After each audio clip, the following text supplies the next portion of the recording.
उनके बच्चों हम लोग ऑलमोस्ट हमारा पूरा एक लायबिलिटी वाला हिस्सा कंप्लीट कर चुके हैं। अब हम लोग असेट्स वाला पार्ट पढ़ेंगे। ठीक है, असेट्स जो है वो दो पार्ट्स में डिवाइडेड है, एक है नॉन करंट असेट्स और एक है current assets. Non current assets में लगभग 5 सब हेडिंग्स है। First is fixed asset. This fixed asset again include 4 things. First is tangible assets, second is intangible assets,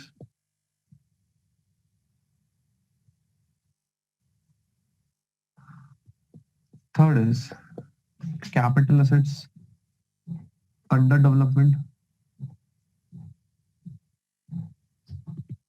या कैपिटल वर्क इन प्रोग्रेस के नाम से है ये तो work in progress. Fourth is intangible assets, intangible asset under development।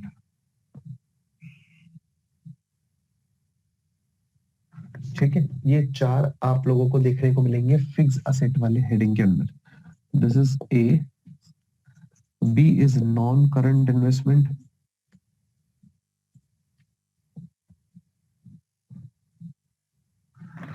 ऐसे करके हमारे पास टोटल 5 इसके अंदर नॉन करंट असेट्स के अंदर 5 जो है वो सब हेड्स है। नॉन करंट इन्वेस्टमेंट के बाद deferred tax asset,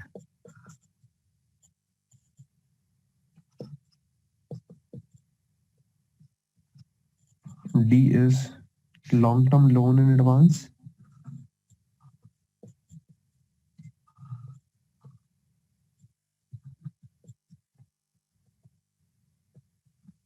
and E is other non-current assets।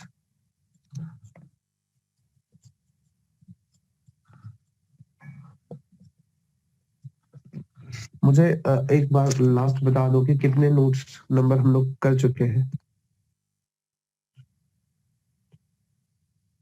9 हो चुके हैं आई थिंक। ये 10th है। 10th को हम लोग टेंजिबल असेट से जो है वो रेफर करेंगे, मतलब 10 नंबर में हम लोग टेंजिबल असेट को रेफर करेंगे। टेंजिबल असेट बेटा वो सब चीजें हैं जिनको आप देख और छू सकते हैं। इसके एग्जांपल्स आप अपने मन से भी मान सकते हो। कंप्यूटर्स, ठीक है, land and building, plant and machine,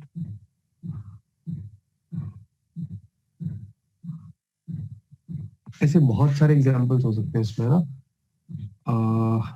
computer हो गया, व्हीकल्स और भी बहुत सारे ले सकते हैं। जिन असेट्स को आप देखो और छू सकते हो वो सब इसी में आएगा। फर्नीचर एंड फिक्सचर्स, ठीक है, एटसेट्रा। बहुत है, इतनी समझ आ जाएगी। ये सारी टेंजिबल असेट्स होती है। Tangible assets are those assets which can be seen and touched, which have physical existence. जिनको आप फिजिकली देख सकते हो, एग्जिस्ट कर रही है, उसे हम लोग कहते हैं tangible assets. Again intangible assets. Intangible assets में जो आपने कॉमन एग्जांपल्स पढ़ रखे हैं वो तो थे ही, लेकिन बेटा इसके बाद कुछ ऐसे एग्जांपल्स भी थे जो शायद आपने फर्स्ट टाइम देखे हो। ठीक है, तो वो हम लोग थोड़े से डिस्कस करेंगे। जैसे गुडविल आप सब लोगों को पता है, हमारे बिजनेस का मार्केट रेपुटेशन गुडविल होती है। ट्रेडमार्क आपको पता है, लोगो का मार्क, जैसे इसमें राइट का साइन, जो नाइक का राइट का साइन है उसको कोई कॉपी नहीं कर सकता, उसके ऊपर ट्रेडमार्क होता है। कंप्यूटर सॉफ्टवेयर, कंप्यूटर्स के जो सॉफ्टवेयर्स होते हैं वो बेटा इंटेंजिबल नेचर के हैं। जैसे आप जो चलाते हैं एंटीवायरस प्रोग्राम्स, एंटीवायरस सॉफ्टवेयर्स जो होते हैं, जो आप मार्केट से बाय करके अपने कंप्यूटर में रन कर रहे हैं, तो ये कंप्यूटर सॉफ्टवेयर का एग्जांपल है। ये आपकी असेट होती है बट ये इंटेंजिबल नेचर का है। आप बहुत सारे वहां गए होंगे, क्या कहते हैं, जैसे आप माया बाजार जाते हैं, ठीक है, यहाँ पे जो आपका सुपर मार्केट है, किसी भी सुपर मार्केट में चले जाइए, रिलायंस में चले जाइए, माया बाजार चले जाइए, कोई और आपके आसपास कोई सुपर मार्केट हो वहां चले जाइए, उनके पास जो स्कैनिंग सॉफ्टवेयर होते हैं वो स्कैन करके बारकोड को और प्राइस उनके कंप्यूटर में आ जाता है। ये भी एक उन्होंने मैनुअली एक सॉफ्टवेयर बनाया होता है। वो सॉफ्टवेयर भी काफी महंगा कॉस्ट का आता है, 1-1.5 लाख रुपए की कॉस्ट का वो सॉफ्टवेयर आता है। वो भी इंटेंजिबल नेचर की एसेट है आपकी, वो भी कंप्यूटर सॉफ्टवेयर में काउंट होगा। ठीक है जी, नेक्स्ट चलते हम लोग आगे। माइनिंग राइट्स, ये तो बहुत सारे बच्चे समझते हैं, बिकॉज बहुत सारे बच्चों के पेरेंट्स का काम ये है। माइंस माइंस लेते हैं ना, मार्बल की माइन ली हुई है किसी के पेरेंट्स ने, तो ये होता है माइन को खोदने का राइट। आप माइन लेते हैं, ठीक है, माइन मतलब वो जगह ले रहे हैं, उस जगह के उस जगह को खोदने से जो भी उसमें से मटेरियल निकलेगा वो आपका होगा। इसके लिए आप सरकार को रॉयल्टी पे करते हैं। Royalty is a fee which is to be paid by mining owners. जो माइन के ऑनर्स होते हैं वो पे करते हैं। ठीक है, तो ये माइनिंग राइट्स कहलाता है। इसके बाद आते हैं कॉपीराइट्स, जिससे आप लोग वाकिफ हैं। कॉपीराइट्स, किसी भी कंटेंट को कॉपी नहीं करेंगे। बुक्स जो है, अगर आप इसको रीप्रिंट करके बेच रहे हो अपने नाम से, तो इसके ऊपर आपका कॉपीराइट स्ट्राइक आ जाएगा। ठीक है, कोई म्यूजिक वगैरह के ऊपर कॉपीराइट इशू होते हैं। आप यूट्यूब पे कोई अपना सॉन्ग बना करके डालो, सॉन्ग बना करके मतलब कोई सॉन्ग आप ले लीजिए बॉलीवुड का, और उसके ऊपर आप अपने डांस स्टेप कीजिए और आप उसे यूट्यूब पे डालेंगे, तो बेटा फिर क्या आएगा वहां पे आपके पास आ जाएगा कि कॉपीराइट इशू आ गया, क्योंकि आपने इस सॉन्ग को यूज में लिया। वो सॉन्ग जो है वो आपका नहीं है, वो इस पर्सन ने करा है। ठीक है, इसके बाद आता है recipe formula, recipe and formula, model, moulds and design, या models and design.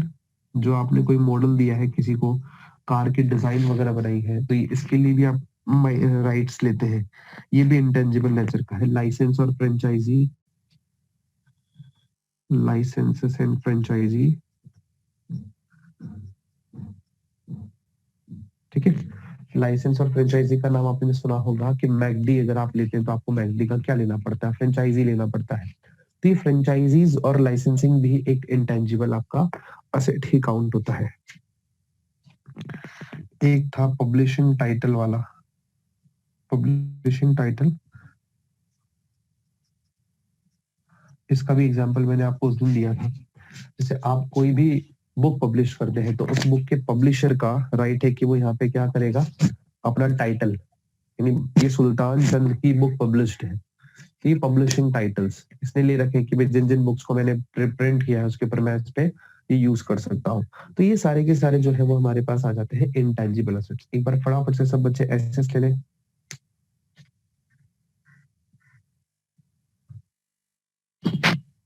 Capital work in progress, अगर कोई asset, fix asset, tangible nature की फिक्स असेट जिसको आपने अभी कंस्ट्रक्शन करवाया, वो पूरा कंप्लीट नहीं हुआ। सपोज बिल्डिंग है 1 लाख रुपए की, बिल्डिंग आप बनवा रहे हो 50 लाख रुपए की, अभी आपने 20 लाख रुपए लगाया, बिल्डिंग बन करके तैयार नहीं हुई, आपका अकाउंटिंग ईयर हो गया एंड।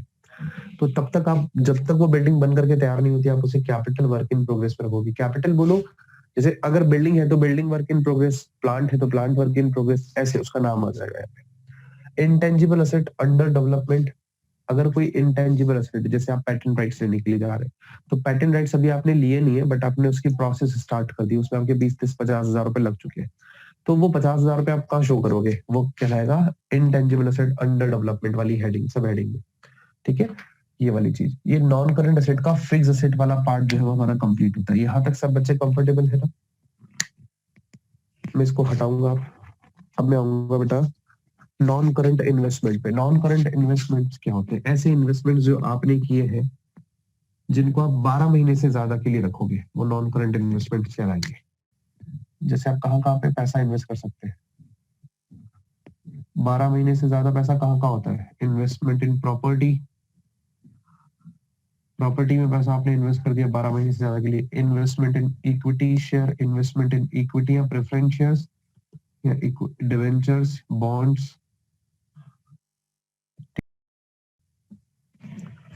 गवर्नमेंट सिक्योरिटी की बात हम लोग कर चुके हैं। एक तो गवर्नमेंट सिक्योरिटी में अगर आपने पैसा इन्वेस्ट किया, वो भी लॉन्ग टर्म इन्वेस्टमेंट कहलाएगा। ठीक है, फिर हम लोग आते हैं नेक्स्ट, गवर्नमेंट सिक्योरिटी की बात बेटा। नेक्स्ट पॉइंट है इसमें, अगर आपने म्यूचुअल फंड्स में पैसा इन्वेस्ट किया है लंबे समय के लिए, म्यूचुअल फंड्स, वो भी यही आएगा। ठीक है जी, और last is investment in partnership form. अगर आपने पार्टनरशिप फॉर्म में पैसा लगाया है यानी पार्टनरशिप की है, या इसके अलावा और कोई भी अदर नॉन करंट इन्वेस्टमेंट आपने किया है।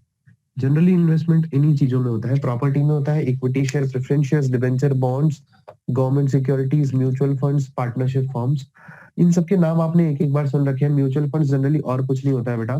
म्यूचुअल फंड्स में क्या होता है, जो कंपनी है, ऐसे लोग होते हैं जिनके पास नॉलेज काफी है, और हम लोग ऐसे लोग होते हैं जिनके पास नॉलेज बिल्कुल भी नहीं है शेयर बाजार की। तो जिन लोगों के पास नॉलेज नहीं होती, वो अपना पैसा जो है वो म्यूचुअल फंड्स को देते हैं, और वो अच्छी शेयर्स और डिवेंचर्स में पैसा इन्वेस्ट करते हैं, जिसमें आपके लॉसेस होने की संभावना बहुत कम होती है। आई बात समझ में? वो म्यूचुअल फंड्स होते हैं। तो अगर आपने पैसा यहाँ पे इन्वेस्ट किया है तो वो कहलाएगा नॉन करंट इन्वेस्टमेंट। लेकिन ये इन्वेस्टमेंट तब नॉन करंट होगा जब आपने इसको 1 ईयर से ज्यादा के लिए इन्वेस्ट किया है, ठीक है। और अगर आपने इनको इन्वेस्ट 12 महीने से कम के लिए किया है तो यही शॉर्ट टर्म इन्वेस्टमेंट कहलाएगा, जो करंट इन्वेस्टमेंट करंट असेट्स में आएगा। ठीक है, करंट असेट्स पे हम लोग आएंगे। अच्छा जी, इसके बाद ये हमने 12 नंबर का वर्किंग नोट से रेफर किया। डेफर्ड टैक्स एसेट क्या है बेटा? डेफर्ड टैक्स एसेट के लिए आपको कभी भी कोई वो नहीं बनाना, इसका कोई नोट्स टू अकाउंट नहीं बनाना। डेफर्ड टैक्स एसेट का मतलब जब कभी हमारी अकाउंट्स के पॉइंट ऑफ व्यू से ज्यादा टैक्स आता है और इनकम टैक्स के पॉइंट ऑफ व्यू से कम टैक्स आता है, यानी हमने हमारी अकाउंटिंग की और हमने टैक्स ज्यादा जमा करा दिया गवर्नमेंट के पास, तो टैक्स अब डेफर हो गया, मतलब आगे वाले साल में जाकर के एडजस्ट होगा, वो हमारे लिए कहलाएगा डेफर्ड टैक्स एसेट। ठीक है, next is long term loan in advance. इसको मैं 13 नंबर से रेफर करूंगा। Long term loan in advance में लॉन्ग टाइम के लिए जो भी आपने लोन या एडवांस दिए हैं वो आ गया। अब इसमें किस तरीके के लोन आते हैं? एक तो होता है कैपिटल एडवांस। कैपिटल एडवांस का मतलब क्या होता है? आपने जब कभी कोई असेट खरीदने के लिए पैसा उधार दिया, तो यहाँ पे मैं लिख रहा हूं advance given for acquiring an asset. आपने कोई असेट खरीदने के बदले में एडवांस दिया है। वो अपन बोलते नहीं है, जब कभी आप लोग कोई मकान लेते हैं या कोई शॉप लेते हैं, कोई गाड़ी लेते हैं, तो अपन उसको कुछ टोकन अमाउंट नहीं देते, वो टोकन अमाउंट कहलाता है कैपिटल एडवांस। ठीक है, इसका एक और एग्जांपल सिक्योरिटी डिपॉजिट है बेटा। सिक्योरिटी डिपॉजिट नाम सुना है आपने? आपने अगर इलेक्ट्रिसिटी का कनेक्शन अपने घर पे ले रखा है, तो मैं आपको बता दूं बेटा, इलेक्ट्रिसिटी डिपार्टमेंट जो है वो 1 से 2 महीने का किराया, 1 से 2 महीने का जो आपका इलेक्ट्रिसिटी का बिल है, वो अपने पास एज अ सिक्योरिटी डिपॉजिट रखता है। से सपोज आपने किसी टाइम अगर किसी टाइम बिजली का बिल पे नहीं किया, तो वो उसमें से एडजस्ट हो जाएगा और आपकी बिजली काट के चले जाएंगे। ठीक है, तो क्या सिक्योरिटी डिपॉजिट्स कहते हैं इसे, जो इलेक्ट्रिसिटी डिपार्टमेंट लेता है। जनरली मोबाइल फोन जो सेल फोन लेते हैं वो देते हैं। आजकल आपको जो वाईफाई लगवाते हो राउटर वगैरह, उसका भी मिलता है, उसका भी आपका एडवांस पैसा लगता है। वो वापस जब आप जमा कराते हो तो आपको रिफंड हो जाता है, वो रिफंडेबल होता है। ठीक है,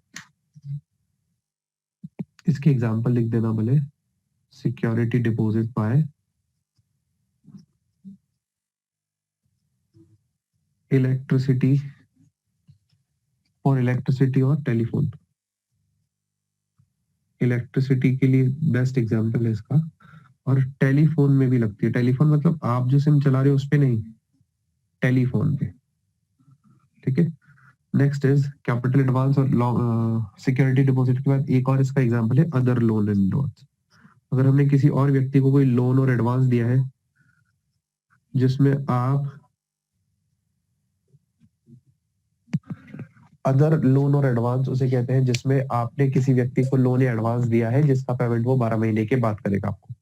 इतना ले लो बेटा, ये 13 नंबर का आपका capital long term loan and advance वाला पॉइंट आ गया।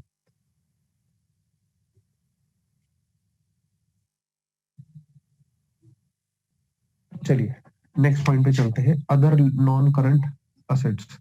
अदर नॉन करंट असेट्स को हम लोग 14 नंबर के पॉइंट से रेफर करते हैं। इसमें केवल दो छोटी छोटी सी चीजें आनी है। वो दो चीजें क्या होगी जरा देखिएगा बच्चा।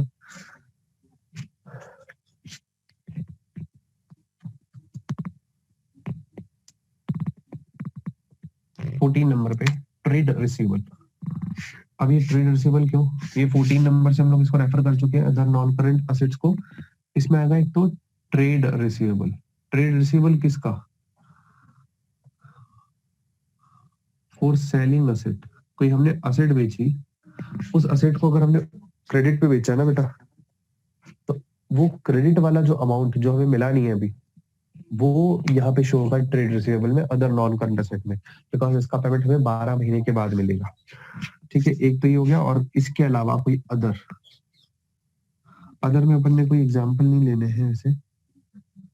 अदर में जैसे आप लिख देंगे insurance claim receive, insurance claim receivable, यानी इंश्योरेंस का जो पैसा आना है वो, अगर आपका कोई लॉस वॉस हो गया तो इंश्योरेंस कंपनी से कोई लॉस वगैरह आना है तो वो अनअमोटाइज्ड को मैं इस तरीके से लिख सकता हूँ, large advertisement expenditure, large advertisement expenditure, वो भी यहीं पे आएंगे अदर्स में। ठीक है, तो एक अदर्स, एक ट्रेड रिसीवेबल, ये 14 नंबर कंप्लीट होता है। इसका मतलब मेरा बैलेंस शीट का जो नॉन करंट असेट वाला पार्ट है वो कंप्लीट होता है बेटा। एक बार सब बच्चे यहाँ तक लिख दीजिए, करंट असेट वाला पार्ट भी हम लोग आज ही कंप्लीट करेंगे। बताइए बच्चा। सर जैसे है ना, आपने लाइबिलिटीज में ट्रेड पेबल्स लिखवाए थे, तो उसमें क्रेडिटर्स और बिल्स पेबल्स अपने पास देखिए थे, तो यहाँ इसमें पे भी बिल्स। ट्रेड रिसीवेबल में डेटर्स और बिल्स रिसीवेबल आएंगे, बट वो मैं आपको बता चुका हूँ ना कि ट्रेड रिसीवेबल होते हैं जिसमें डेटर्स और बिल्स रिसीवेबल आते ही हैं।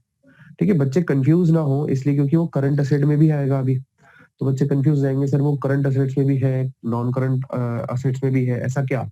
तो यहाँ पे इसलिए लिख दिए असेट्स बेचने के पीछे, आप चाहो ठीक है, अगर आपको दिक्कत हो तो लिख सकते हैं आप यहाँ पे डेटर्स प्लस बिल्स रिसीवेबल, ये लीजिए, आप लिख लीजिए।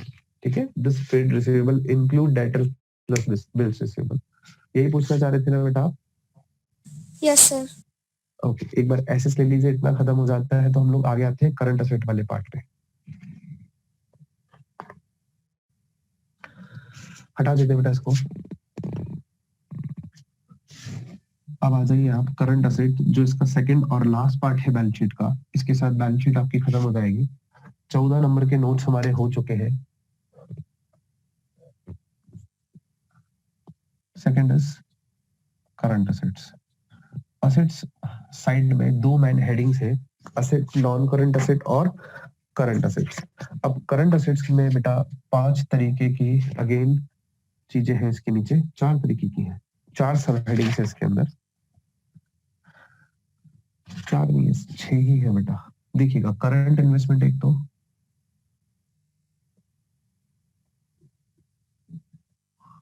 बी पॉइंट इज इन्वेंटरीज,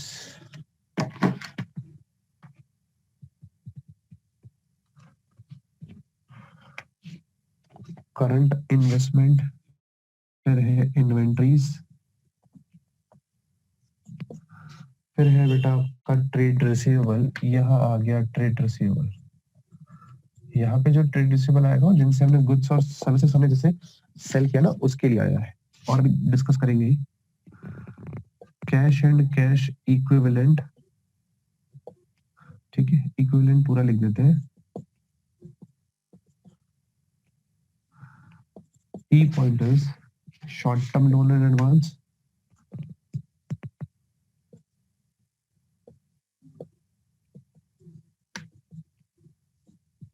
और एफ पॉइंट है अदर करंट असेट्स।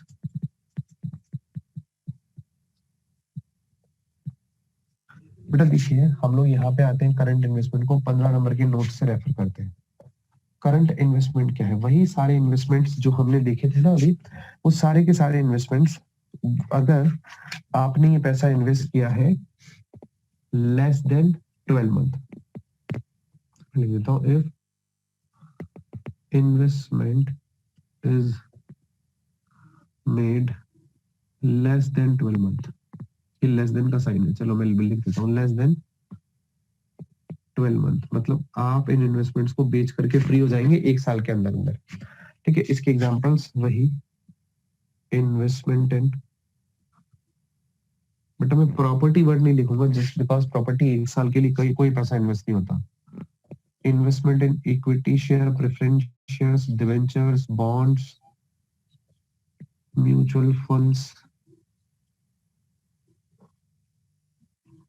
ठीक है, और पार्टनरशिप फर्म, कोई 1 साल के लिए भी पार्टनरशिप कर सकते हैं, वो स्पेसिफिक पार्टनरशिप कहलाती है ना। तो partnership form, government securities. Sir हाँ बेटा, मेरे नेटवर्क इशू हो रहा है तो मैं अक्षत के साथ क्लास ले रहा हूँ और मैं लीव कर रहा हूँ मेरे वाले अकाउंट से। ओके बेटा, नो प्रॉब्लम। अदर इन्वेस्टमेंट देखिए जी, कुल मिलाकर के वही सारे इन्वेस्टमेंट्स हैं, investment in equity, preference shares, debenture, bonds, mutual funds, partnership firm, government security और अदर कोई इन्वेस्टमेंट हो, लेकिन इनका ड्यूरेशन जो है वो 12 मंथ से कम है, मतलब 12 महीने के अंदर अंदर हम इसे बेच करके फ्री हो जाएंगे। ये कहलाएगा current investment. 16 is inventories. 16 number हम लोग रेफर कर रहे हैं इन्वेंटरीज के लिए। अब बेटा समझना, इन्वेंटरीज किस किस को कहते हैं? एक तो रॉ मटेरियल होता है, raw material, work in progress. ये जो मैं इन्वेंटरी के पार्ट लिखवा रहा हूँ ना, वो मैन्युफैक्चरर के पॉइंट ऑफ व्यू से लिखवा रहा हूँ। ट्रेडर के लिए तो एक ही टाइप की होती है, फिनिश गुड्स। ट्रेडर के लिए तो वैसे भी फिनिश गुड्स ही होता है उसके पास, ठीक है। स्टॉक इन ट्रेड, ये जनरली ट्रेडर को रेफर किया जाता है। देखिए, मैन्युफैक्चरर के लिए ये 3,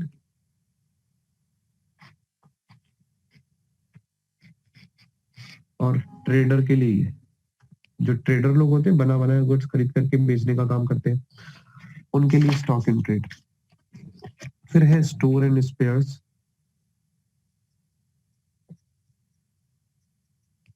और फिर है लूज टूल्स। लूज टूल्स का मतलब समझते हैं ना बेटा आप लोग, क्या होता है? इस लूज टूल्स में वो सारी टूल्स आते हैं जो आपके पास छोटे छोटे से वो पड़े रहते हैं ना, कील व्हील चाहिए होती है, वो सारे लूज टूल्स में आएंगे, ठीक है। स्टोर एंड स्पेयर्स में भी स्पेयर पार्ट्स हो गए, है ना, प्लास वगैरह हो गया, हथौड़ी हो गई, इस टाइप की चीजें स्टोर एंड स्पेयर्स। फटाफट से नोट कर लीजिए। इन्वेंट्रीज जिसे कहते हैं, इन्वेंट्रीज तो समझ आ गई होगी। Raw material, work in progress किसे कहते हैं? कच्चा माल।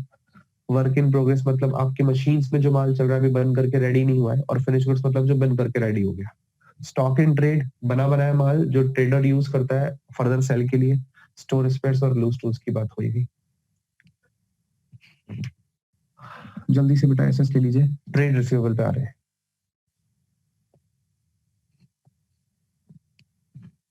चलिए जी, आते हैं हम लोग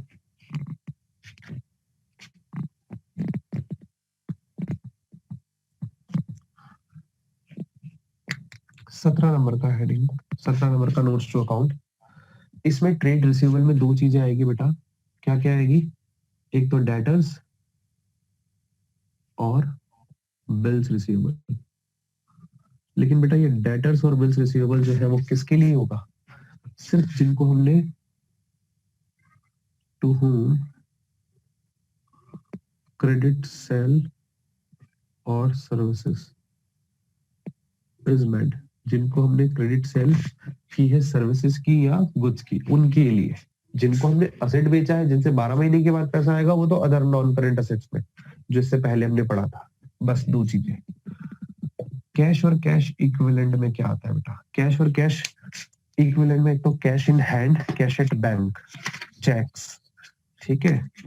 देखिए, कैश इन हैंड, अगर आपके पास कैश पड़ा है तो कैश जो आपके पास है, और कैश एट बैंक यानी बैंक बैलेंस, जो बैंक में पड़ा है हमारा पैसा। अच्छा, इसमें आएगा चेक या ड्राफ्ट्स ऑन हैंड।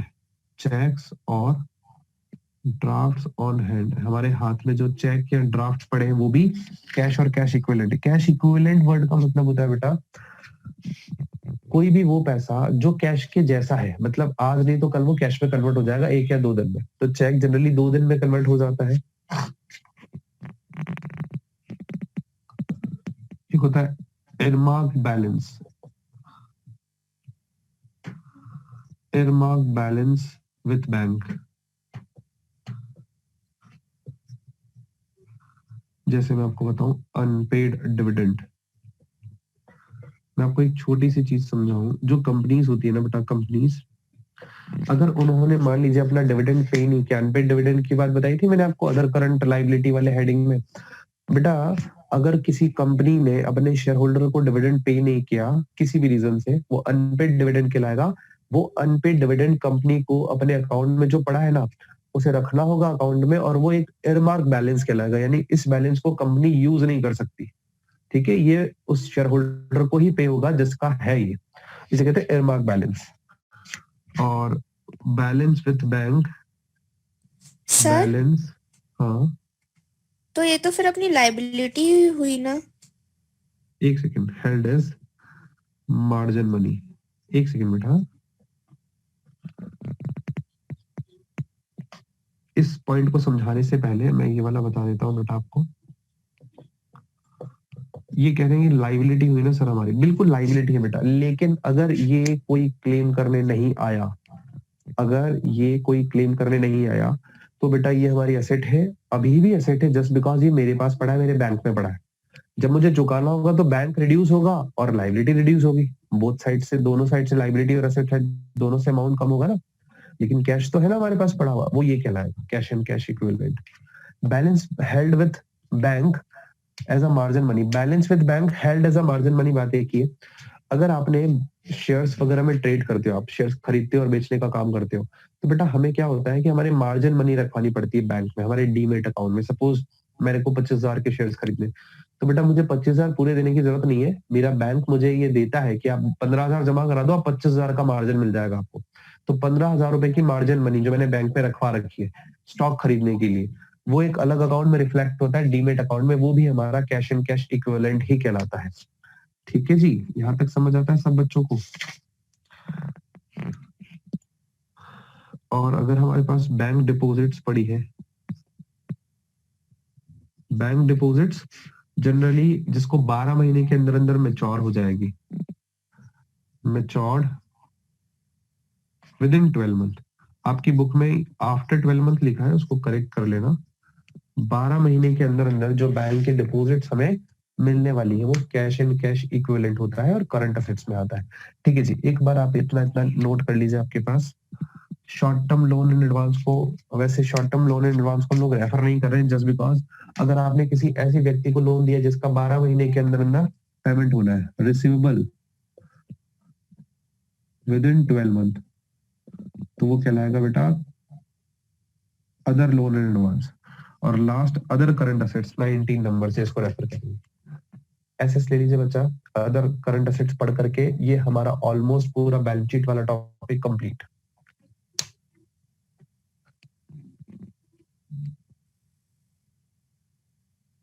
चले बेटा आगे, चलिए जी आगे चलते हैं, हटा देते हैं इसको इतना। आई होप आप लोगों को समझ आ रहा है, जस्ट बिकॉज बेटा इसमें कुछ और समझाने वाली बातें नहीं है, ठीक है, टर्म्स जो है वो मैं समझा सकता हूँ उतनी मैं आपको समझा रहा हूँ। हाँ बच्चा, अदर करंट असेट्स को मैं 19 नंबर से यहाँ रेफर कर रहा हूँ, और यहाँ पे हम लोग लिख रहे हैं अदर करंट असेट्स में प्रीपेड एक्सपेंस, जो कि एक्सपेंस पेड इन एडवांस होता है वो आता है। Accrued income, income which is earn but not receive, वो आता है। डिविडेंड रिसीवेबल, जो डिविडेंड हमें मिलने वाला है वो आता है। ये हम लोगों को मिलने वाला, यानी वो मिलने वाला जहाँ पे हमने पैसा इन्वेस्ट किया उस कंपनी से हमें मिलेगा। और कोई एडवांस टैक्स वगैरह हमने अगर दे रखा है तो वो एडवांस टैक्स भी इसी में other non current other current assets में आता है। ठीक है बच्चा, यहाँ तक अगर आपको ये बात समझ आती है, ये चीजें तो आप लोग जानते ही हैं। डिविडेंड वाली बात अभी कैश फ्लो में आएगी पूरी डिटेल में, वहां समझेंगे, क्योंकि पूरी एक स्टोरी टाइप है, समझ आएगी वहां पे। अच्छा, इसके बाद कुछ ऐसे ट्रांजेक्शन्स और इवेंट्स होते हैं जिनको बैलेंस शीट में रिकॉर्ड नहीं किया जाता, उसे हम लोग कॉन्टिंजेंट लाइबिलिटी कहते हैं या कमिटमेंट्स कहते हैं। मैं आपको इसके नीचे अब एक छोटा सा टॉपिक और लिखवाऊंगा, कॉन्टिंजेंट कॉन्टिंजेंट लाइबिलिटी। बेटा कॉन्टिंजेंट लाइबिलिटी क्या है? ऐसी लाइबिलिटी जो एक्चुअल में अभी हमारी लाइबिलिटी नहीं है। ये लाइबिलिटी हो भी सकती है, नहीं भी हो सकती है, डिपेंड करती है फ्यूचर के किसी इवेंट पे, इसे हम लोग कहते हैं कॉन्टिंजेंट लाइबिलिटी। बेटा contingent liability those liability which may or may not, which may or may not arise because they are dependent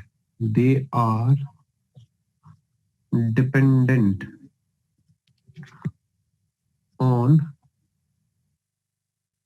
happening depending on event happening in future. समझो, ये वो लाइबिलिटीज है जो कि अराइज हो भी सकती है, नहीं भी हो सकती, यानी कॉन्टिंजेंट लाइबिलिटी वो लाइबिलिटी जो कि हमारी लाइबिलिटी बन भी सकती है और नहीं भी बन सकती। ये डिपेंड किस पे करती है? फ्यूचर के किसी इवेंट के होने पे डिपेंड करती है। ठीक है, अब इसके एग्जांपल्स क्या क्या इसमें जाते हैं, एक चीज इसके examples. Proposed dividend, proposed dividend, बेटा डिविडेंड का वो हिस्सा, डिविडेंड जब कभी, देखो डिविडेंड की कहानी में समझाऊं आपको। कंपनीज जो होती है वो उनकी एनुअल जनरल मीटिंग होती है हर साल।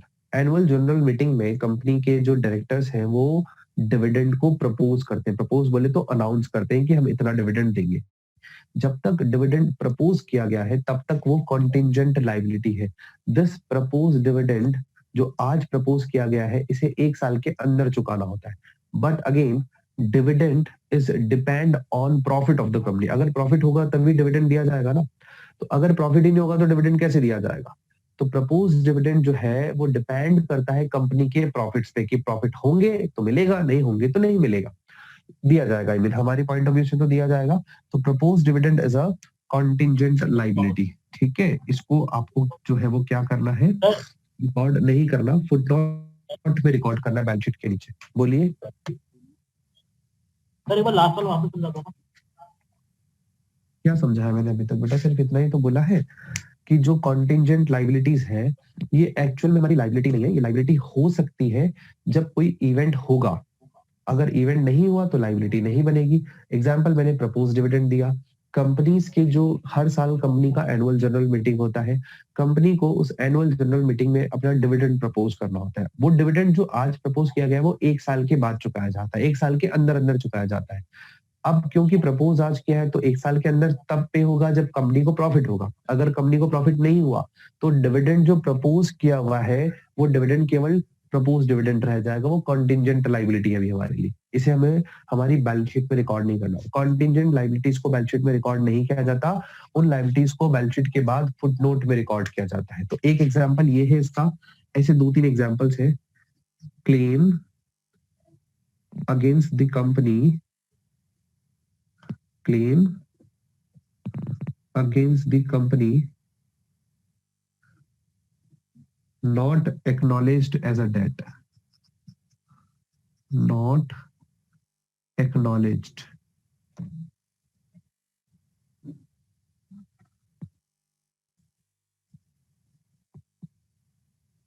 not acknowledged as debt, यानी ऐसे क्लेम जो कंपनी के अभी डेट नहीं बने, मतलब कंपनी के ऊपर एज अ क्लेम किए गए हैं, है ना, क्लेम किया गया है वो अमाउंट, लेकिन कंपनी के ऊपर अभी उसकी लाइबिलिटी नहीं आई है। ठीक है, उसे हम लोग कहते हैं claim against the company not acknowledged as debt. ठीक है, यहाँ तक क्लियर होता है। और एग्जांपल्स हम लोग देखते हैं इसके, और कौन कौन से एग्जांपल्स होते हैं। बीआर जो डिस्काउंट करवा रखा है, बीआर डिस्काउंटेड, जो बीआर आपने बैंक से डिस्काउंट करवा रखा है अभी तक वो जो है वो नॉट मैच्योर्ड, अभी तक वो मैच्योर्ड नहीं हुआ। जब तक मैच्योरिटी डेट नहीं आती तब तक वो जो आपने बैंक से डिस्काउंट करवा रखा है बिल, वो कहलाएगा कॉन्टिंजेंट लायबिलिटी। ठीक है, प्रपोज डिविडेंड मैंने बता ही दिया आपको, और अदर क्लेम्स, बस इतनी 3 चीजें होती है वैसे मैन, इन तीनों चीजों को मैन आपको लर्न करना। एक बार फटाफट से इसका भी एसएस ले लीजिए, कॉन्टिंजेंट लायबिलिटीज होती है। बस ये चीज आपको आज के लिए देखनी थी। बैलेंस शीट इसी के साथ कंप्लीट होती है ना। थोड़ा सा ये वाला पार्ट देख नहीं रहा है जस्ट बिकॉज वो आपने पहले ही एसएस ले लिया है। बैलेंस शीट इसी के साथ आपकी कंप्लीट होती है। अब इसके बाद इनकम स्टेटमेंट और बचा हुआ है, वो कल का दिन, लास्ट एक दिन में इनकम स्टेटमेंट ऑलमोस्ट पूरा हो जाता है।